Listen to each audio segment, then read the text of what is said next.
Hello everyone, and thank you for joining us for this important presentation on sick leave and the proposed Employee Wellness Support Program. My name is Eva Henshaw, and I'm one of your representatives for EWSP Development.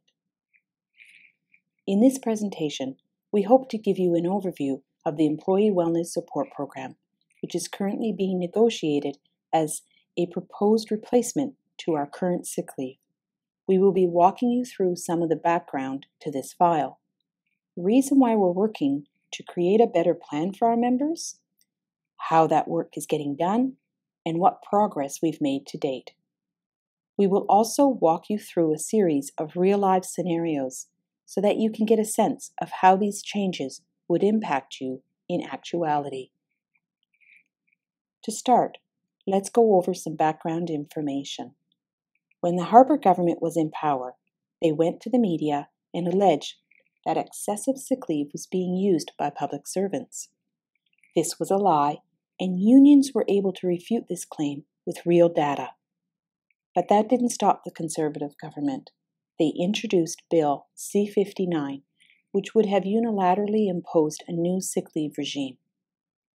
Unions like PIPSC fought tooth and nail against that bill. And as you know, there was an election in 2015 and a change in government.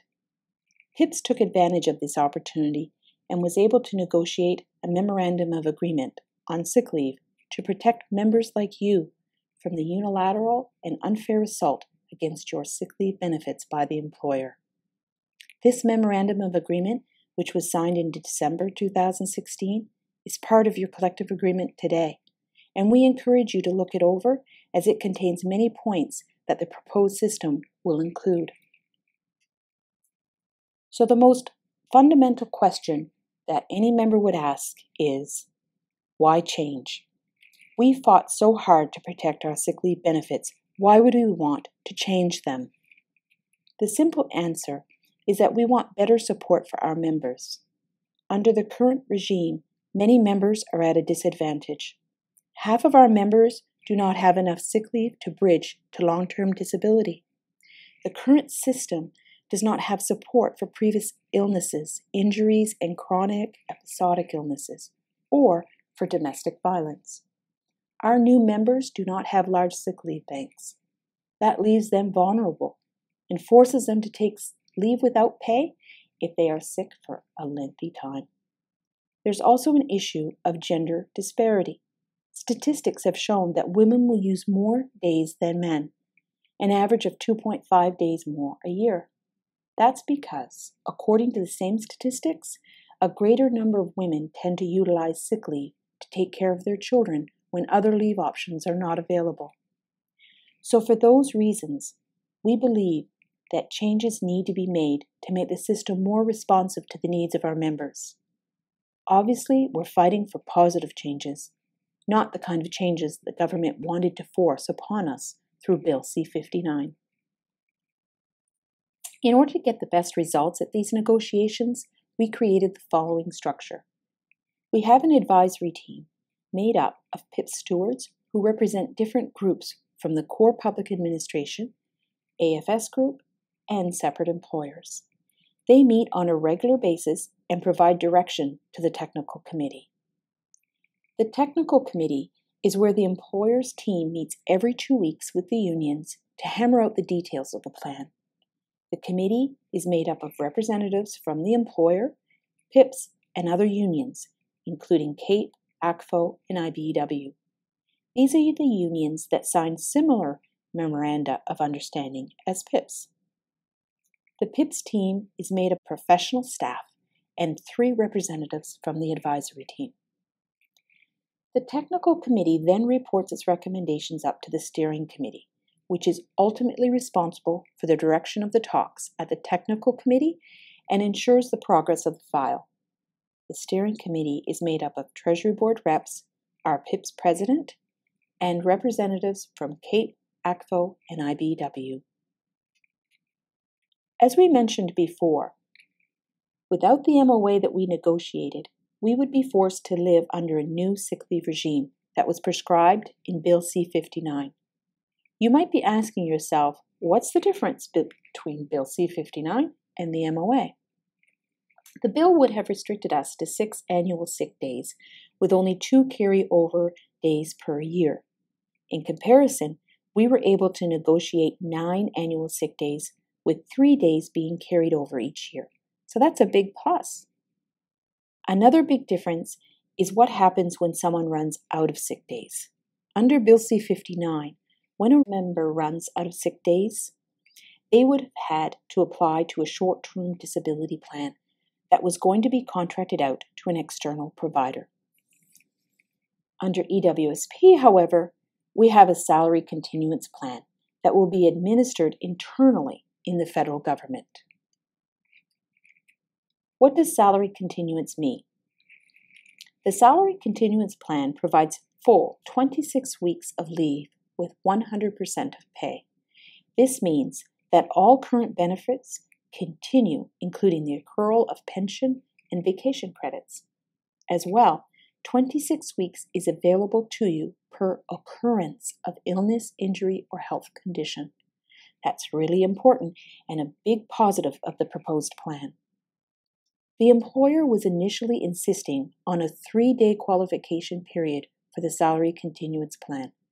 We pushed back, and we were able to negotiate that any sick days used for the first 3 days would be returned once an employee is on the salary continuance plan. Also, any chronic or episodic illnesses will be exempt from this 3-day requirement. We're very proud of that. Another big difference between C-59 and EWSP has to do with the short-term disability plan. Under C-59, members would have no pay during the first week of illness, 100% paid during weeks 2 through to 7, and then 70% pay from weeks 8 to 26. EWSP, on the other hand, would give our members 100% pay for weeks 1 through to weeks 26. Under C-59, the leave under short-term disability would be considered leave without pay and would not be pensionable time. As we said earlier, under the proposed EWSP, you would be on leave with pay during this time, thus ensuring your pensionable time continues without interruption. It is also important to note that because you will be on leave with pay, Phoenix will not be an issue with this plan. Under C-59, all of our sick leave banks would have been eliminated. Under the proposed EWSP, you wouldn't lose any leave in excess of 26 weeks. As we said before, under EWSP, there would be 9 annual sick days. These are used for sporadic days for periods of 3 days or less. Up to 3 days of unused sick days can be carried over to the next year, so the maximum sick days for sporadic use would be 12. Upon the implementation date of the proposed EWSP, our current sick leave credits will no longer accumulate. As stated in the MOA, any existing sick leave banks in excess of 26 weeks will be placed in reserve for use if and when the member needs it to extend benefits of 100% pay past a 26-week period. This will allow the member to put off going on long-term disability, which currently only covers 70% pay while on leave without pay. There are a number of other great features in this proposed plan. There will be an additional day for family-related leave added to our collective agreements. The program will be included in our collective agreements, which will ensure that the government cannot modify your benefits without negotiating those changes. That's really important and really reduces the risk of a unilateral action by the employer. The plan will be administered internally, and so our members will not have to deal with an external provider. The cost of administering EWSP will be borne by the employer. That means you will not have any fees or deduction from your pay for EWSP. So, now You've heard the technical details of the program. Let's look at different scenarios and compare our current sick leave with the proposed EWSP. First scenario, if you were sick for 6 months and you had 5 weeks in your sick leave bank, under today's system, this is how you would manage the situation.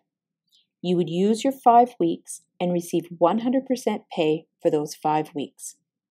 After the 5-week period, you would need to take 8 weeks of leave without pay. The rest of your illness would be on long-term disability. Under long-term disability, you would receive 70% of your pay.